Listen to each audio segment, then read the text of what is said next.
Hi everybody, I'm Susan Mulvihill. Welcome back to my vegetable garden. I live in Spokane, Washington, which is about 300 miles east of Seattle. We are in hardiness zone 5B, although most of Spokane is in 6A. We are still going through quite the heat wave, and so I'm out in the early morning trying to do a bit of gardening while it's still cool, or at least sort of cool. So today I wanted to talk about when to harvest certain types of vegetable crops and give you some ideas of what to do with them once you have harvested them. This is part of our corn patch, and when we first started growing corn many years ago, it always seemed like such a mystery knowing when it was okay to pick the ears of corn. So I'm going to show you 3 things to look for.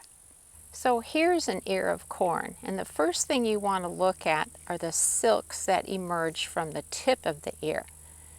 Right now you can see they're just kind of a golden color, but when an ear is ripe, those silks should be just dry and brittle and brown. Other thing you can do is to feel the tip of the ear. Does it feel rounded or pointed? If it feels rounded, that means that the kernels near the tip have fully developed. So you want that rounded feel near the tip of the ear. And then if you just can't decide if you should pick it yet, you can very carefully peel down a leaf or two and just do a visual inspection of the ear to see if it looks like it has matured. Now, if you have grown more corn than you can eat in the immediate future, there are a couple of things that you can do to preserve them for later use. And that is to microwave each ear 2 minutes and then either freeze the whole ear of corn or cut the kernels off of the ear of corn and freeze those, and both work really well. We also enjoy making something called corn relish, so it's more of a pickled type of a relish that has corn and red peppers and onions and so on in. So that's an option. And at the end of this video, I will give you some great resources for safe home food preservation, because safety is the key when you are preserving your food. What about winter squash and pumpkins? How do you know when they're ripe? What you're looking at right now is a Goldilocks acorn squash. And when I'm thinking that they might be ready to harvest, I do what's called the thumbnail test. And that's where you press your thumbnail into the skin of the squash or pumpkin. And if your fingernail cuts easily into the skin, that means it is not ready to be harvested, and you should just leave it alone and let it keep growing. However, if you can't press your fingernail into the skin, that means it is ripe.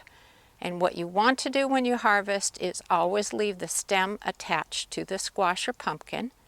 Leave like a couple of inches, because what happens is if you accidentally knock off the stem or you remove it on purpose, that is an area of the squash where rotting can develop. So try to remember to leave those stems on. This is a young pumpkin growing on our livestock panel arbor, and obviously it's nowhere near ready to be picked. But I did want to share a very important tip with you once you have harvested your winter squash and pumpkins, and that is putting them through a 2-week curing process. What that means is moving them to an area that is sheltered from the weather, warm and light for 2 weeks. And what that does is it hardens up the skin, and that way they will keep in storage for far longer than you thought possible. After you cure them, then you want to move them to somewhere that is dark and somewhat cool. So maybe a basement or cellar, maybe in the bottom of a closet, somewhere like that. But they will keep really well for you, especially if you do that 2-week curing process. It's totally worth your time. While we're on the subject of squash, what about summer squash? So things like zucchini, patty pans, or yellow crookneck squash. So you're looking at one of my Cocozelle zucchinis. These plants have been producing like crazy. And the idea with zucchinis and other types of summer squash is to pick them while they're pretty young so that they're nice and tender and flavorful. Don't let them get to baseball bat size because they just aren't really good quality. So harvest them when they're young and tender. And what we like to do for preserving more than what we can use is we grate them and we put them into freezer bags in 2-cup portions. And that way we can use them through the fall and winter months for making things like zucchini patties, which are a savory dish, or making things like zucchini bread or zucchini cake. So that is a really nice treat in the middle of the winter. Well, I'm happy to report that some of our melons are starting to develop, which is very exciting. But you might be wondering how you know when they're ripe so you pick them at their best. So you're looking for 3 things. First of all, the rind or skin will change to a lighter color, probably sort of a peachy yellow color. The second thing is you'll notice that the stem attachment, where it attaches to the vine, is pulling away and separating from the vine. And then the third thing is you might see yellow jackets or other types of bees flying around, and what happens is they can smell the sweet flesh inside. And so you know they're ripe when you see that going on. Now, our potato plants are not appreciating this heat wave and they're looking a little peaked right now. But we are growing just a main crop of potato and they're in cloth grow bags. And we will wait until the foliage gets completely frosted and turns brown in the fall before we harvest the potatoes. And then what we do to store them over the winter, and this works so great, is to put them into one of those big plastic bins that has been filled with some lightly moistened straw. And that way the potatoes do not shrivel up. It's been the best way for storing them. I also wanted to say that when your potato plants bloom, and I also should mention that they don't always bloom, but if you see flowers, that means there are potatoes down in the soil, and you can sneak a few of them. They're known as new potatoes. They tend to be smaller, and enjoy them during the summer. Here are some Pandorino grape tomatoes. We are growing them in containers, and they seem to be doing really well. My other full-size tomatoes have really struggled because we had such a cold, wet spring, but these are coming along nicely. So how do you know when a tomato is ripe? Well, I can't tell you pick them when they're red because there are so many different varieties in different colors. So the first thing I would do is look at your seed packet or plant tag and look to see what color is a mature tomato in this variety supposed to look like. They also should be a little bit tender. These are hard still, and actually they're supposed to be a deep red, so I know they're not ready. Take a look at your tomatoes and see what you think. And of course the ultimate test is the taste test, so I heartily recommend doing that. You can see we've got some shade cloth over our tomato plants, and that is to give them a bit of protection in this horrible heat wave. But I wanted to mention 2 ways that we really enjoy preserving the harvest. One would be in an oven roasted tomato sauce, and I have the recipe for it on my website. All you have to do is go to susansinthegarden.com, go to the guides menu, and scroll down until you see the Preserving the Harvest section. In that section, I have listed all these different types of crops and ways that you can preserve them. And if you go down to tomatoes, you'll find this recipe for oven roasted tomato sauce. It's super easy to make, and then you just freeze them in jars or containers so that you can use them whenever you need them. The other way we love to preserve the harvest is with tomato salsa, and that is something that we would put together and then can using a water bath canning method. Again, I want to emphasize the importance of food safety, and I will mention at the end 2 great resources that will help you preserve your harvest with safety in mind.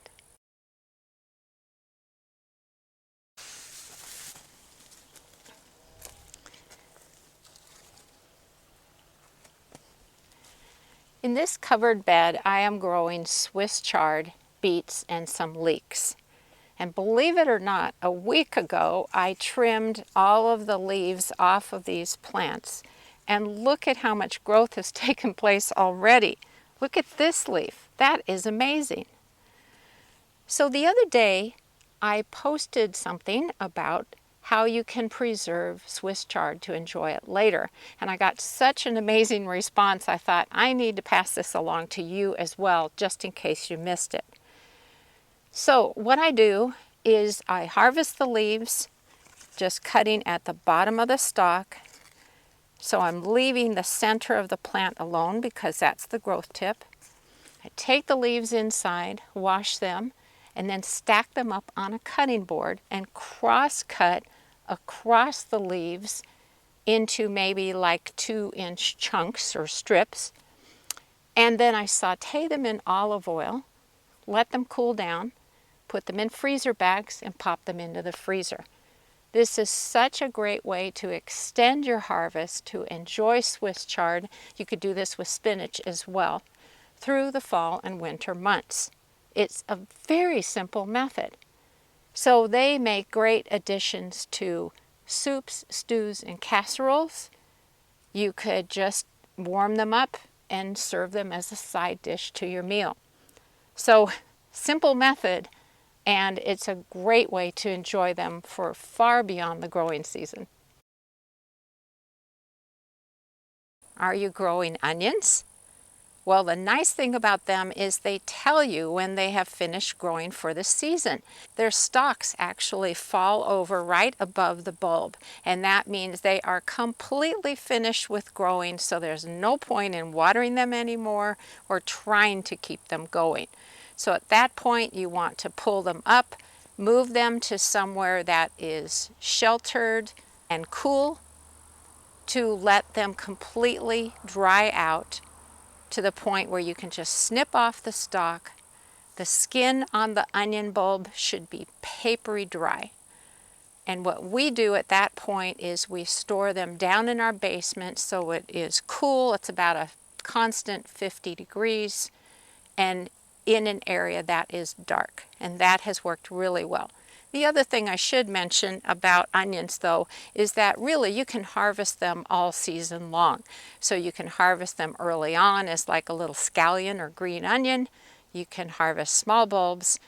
But of course, the big prize as far as preserving goes is to let them develop a nice large bulb that you can enjoy later. And they will keep in a cool, dark area for quite a few months. Just a tip for next year when you're picking out a variety to grow, always look to see how long they'll keep in storage, because you might want some that keep a very long time, and there are certain varieties that are awesome for that. I love sweet onions, but the bummer thing is they only last about a month or so in storage. So those are ones you would harvest, let them dry out, and then use them first ahead of the ones that keep a long time in storage.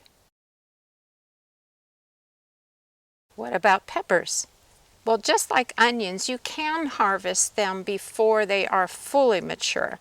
But just know that when you let them mature, they will be more flavorful, probably more colorful. They typically will turn a red or a yellow or an orange or a purple, but you can harvest them early on. Now, as many of you know, I love growing beans, and especially pole beans, because I can grow them on this arbor, which is a series of 4 trellises or arches, and they grow up and over a pathway between 2 raised beds. How cool is that? And of course, when it's hot, I can be standing in the shade.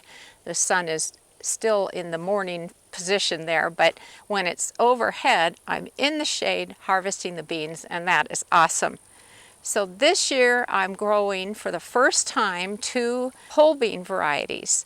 This one is called Vortex and this one is Rattlesnake.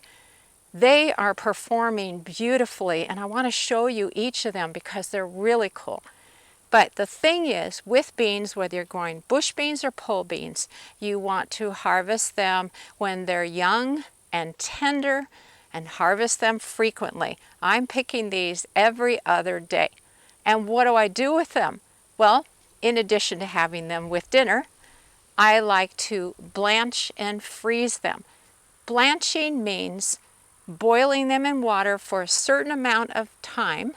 And again, I'm going to give you a guide at the end of this video so you know how long to do different types of vegetables. Then you put them in ice water to let them cool down. You dry them off, put them in freezer bags, and put them in the freezer. Very simple. So let's look at these beans. Okay, let's pick some Vortex beans. Look at these, aren't they amazing?